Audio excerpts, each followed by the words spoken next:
Unang batch ng automated counting machines na gagamitin sa 2025 midterm elections, simula nang i-deploy ng Commission on Elections. COMELEC handang-handa rin kung sakaling magkaroon ng problema ang mga makina sa tulong ng higit 100 nitong repair hubs. Si Luisa Erispe sa sentro ng balita.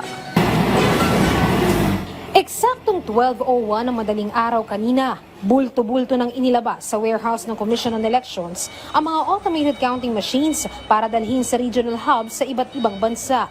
Ito ang mga ACM na dumaan na sa testing at handa nang magamit para sa Hatol ng Bayan 2025. Kinakailangan makapag first batch delivery tayo ng ating mga vote counting machine.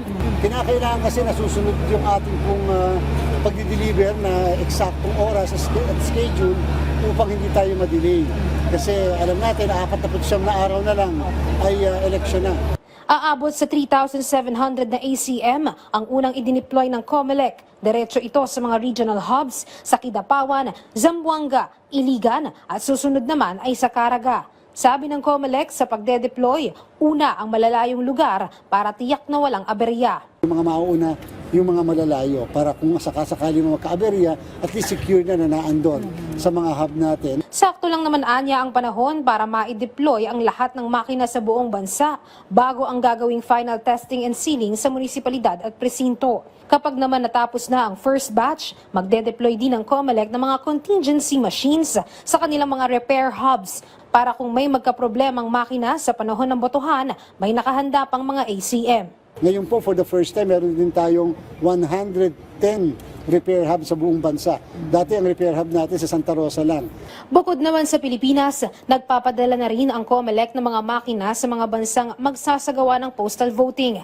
Bagamat internet voting na kasi ang pangunahing paraan ng pagboto ng mga Pinoy abroad, may 16 pa rin mga bansa ang boboto gamit ang balota at makina. Ayon sa overseas voting na ipadala na natin yan para sa ating pong mga diplomatic pouch. Minarapat po kasi namin na isabay sa mga diplomatic pouch para mas secured.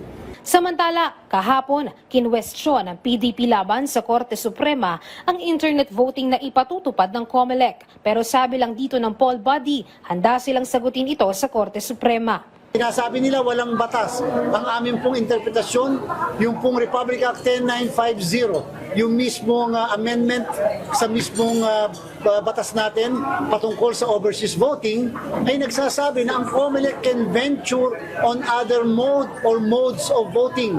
Naniniwala din ng komisyon na ito ang paraan para mapataas ang voter turnout sa mga Pilipino abroad dahil sa mga nagdaang eleksyon ni hindi umabot sa 50% ang bumoto. Katunayan, noong 2022 elections, nasa 40% o nasa 600,000 na Pinoy ang bumoto mula sa higit 1.9 million na rehistradong botante sa ibang mga bansa.